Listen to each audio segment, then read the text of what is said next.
Hello everybody, welcome to 10 Counts Lowdown. I am your host today, Adam, and this weekend we went over the limit.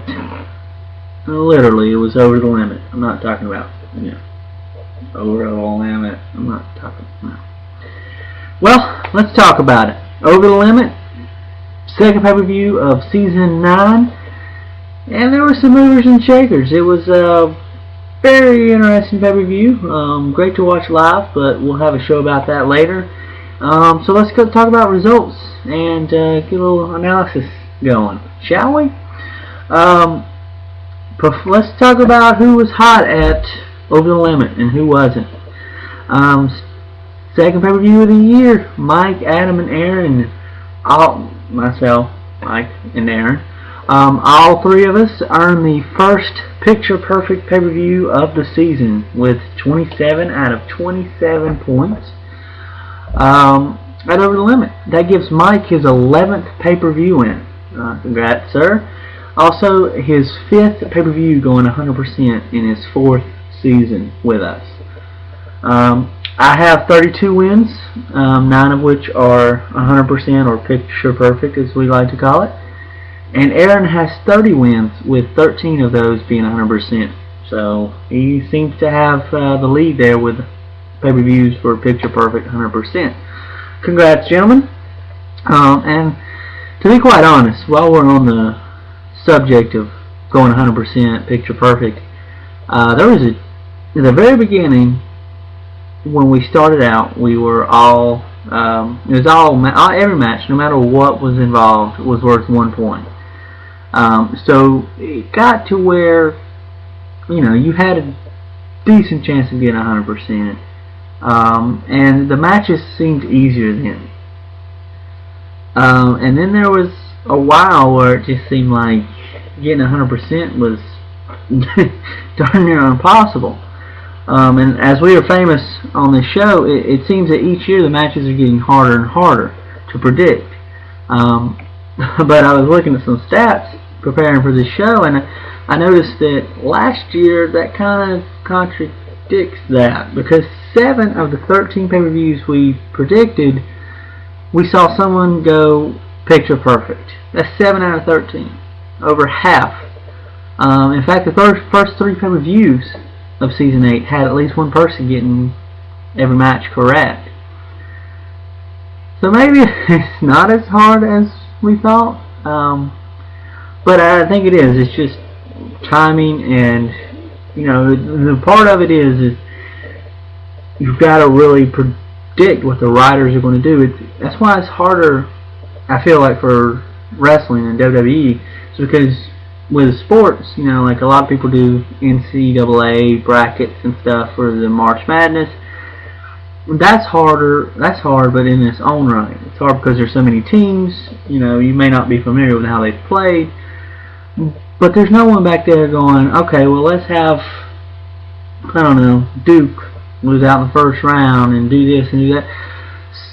So it just happens. With this, you've got to predict what someone else is going to do. It's kind of like predicting how a movie will end. And so, sometimes you get it, sometimes you don't. Sometimes they're really easy and they don't really get too creative, like with Big Show this past Sunday. Several people I talked to, they were pretty much going, okay, well, Big Show will be there, and he'll probably turn heel. That was one of the reasons why I went with Laurinaitis. Well, that I knew he would be fired this soon right now. But let's continue on with the picks. But results. Who didn't have the greatest pay-per-view? And when I say who's hot and who's not, I'm not necessarily talking about like they had the worst pay-per-view ever. Because Tim had an okay pay-per-view. Again, it wasn't the worst, but you've also got to base it on how he did the previous pay-per-view, or once we get deeper into the season, how he's done in the past. Because tonight I'm going to say Tim Jones is one of our who's not, and he got 16 points out of 27, so it's not the worst. It definitely could have been better, but it's not the worst. But Tim Jones was just one match shy of 100% at Extreme Rules. He almost got picture perfect. at Extreme Rules, which to me, well, kind of hard. Especially with Cena and Brock at Extreme Rules. Wasn't expecting Cena to win there. And I'm not sure if that was a match he got wrong or what. But yeah, he had at Extreme Rules, he went from just being one match out of all, getting all the matches right, to Over the Limit getting 2 of the 5 matches right. And he only earned 60 points, as I said. And that dropped him back a few. It wasn't like a big amount, but he went from 1st to, I think, 5th place. But he's only 4 points behind. He dropped 4 positions, but only 4 points behind. So, not the worst, but definitely could have been better. Also, Josh had a less than stellar pay-per-view, which shows on the leaderboard. He dropped 6 positions to 11, 18 points behind. And I think he got, if I can look at my notes, 10 points on that. And then I think Jarena got 6. So that wasn't the greatest either. But rookies, you tend to kind of give them a little bit of leeway, especially at the beginning. Okay, well, I think that's it for the performance pick segment. Next up, let's talk about the championship contenders. This is something we're just kind of going to do every pay-per-view. This is kind of where we talk more about like the leaderboard and where people are, how they moved up or down, or making great games, points-wise, whatever, what have you. The defending champion, Mike, is our biggest mover at Over the Limit. Mike moves up 6 positions to 8th after a bad start to the season. I mean, no, it wasn't. It wasn't a bad start, especially for a defending champion. He is 11 points behind the leaders, our new leaders, which are Jacob and Brent, who took the lead from Tim. And as I said, he dropped 4 positions to 5th, only 4 behind. Jacob and Brent have a total of 52 points. Both gentlemen, I think, jumped up like 1. Yeah, they jumped up 1 position first. Aaron and myself move up 3 spots to 3rd, only 1 point behind Brent and Jacob. So it's a close season, and I think like the first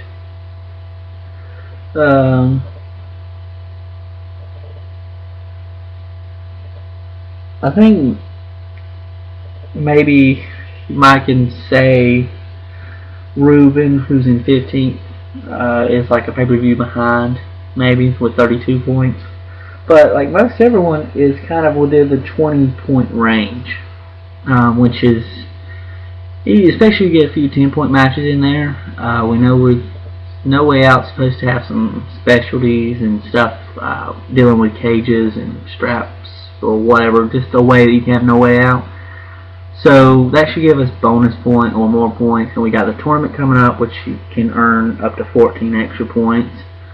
And so there's plenty of time to make that up. No big deal there.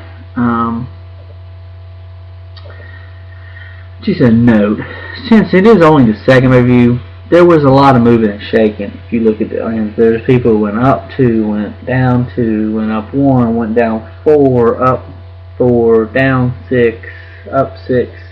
Just moving and shaking because of a lot of ties after Extreme Rules. Our first review, which is to be expected, especially with just people picking similar, which I think kind of happened in Extreme Rules. And once we get a few more pay-per-views under our belt, we'll be able to talk more about comers and goers and season-wise, how people have kind of seen what kind of what's what I'm looking for, what kind of precedents people are setting for this season, kind of in terms of how they're going. That really wasn't the word I wanted, but you know what I'm saying. It's what happens when you do a show by yourself. I'm talking to you, Aaron. But yeah, once we get a few more reviews, we'll be able to get more of a grip on kind of who's coming, who's going, who's sticking around at the top, who's kind of having trouble at the bottom.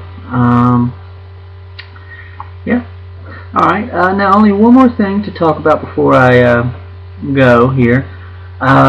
Sunday's pay-per-view, when we sent out the match card, we had John Cena versus John Laurinaitis, and on there we had that it was you can only win by pinfall or submission,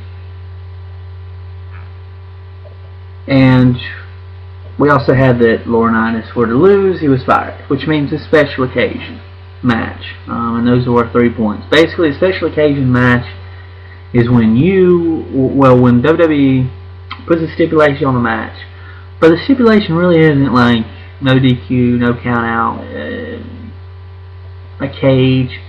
Basically, you don't change the rules of the match, you change or you add rules for after the match, like, you know, loser leaves brand or is fired, or hair versus hair where somebody's got to shave their head. It's more of it's more of an effect after the match. Something you must do, or something that must happen once the match is said and done. Which is a special occasion. John Laurinaitis gets fired. Like I said, I copied and pasted what WWE.com said in terms of this match must end in pinfall or submission. It kind of seems implied that was a no DQ, no count out, but we didn't put it as that, and WWE made it clear at the pay-per-view that it was a no DQ, no count out, but they didn't really make it clear any other time, in my opinion. So we only put it as a special occasion when it should have been a specialty match, which is worth 4 extra points, and special occasion. So that would be 7 points total. That match should have been worth 7 points. And we had a big debate because it wasn't WWE's fault, because typically if they change a stipulation of a match during the match or before the match, then we just throw the match out. But in this case, from the beginning they said it was no DQ, or they said it was pinfall or submission only, which tends to mean no DQ, no count out. We didn't take it that far. We didn't put that in there, and it was kind of our fault. So how do we go about it? We didn't want to throw the match out completely.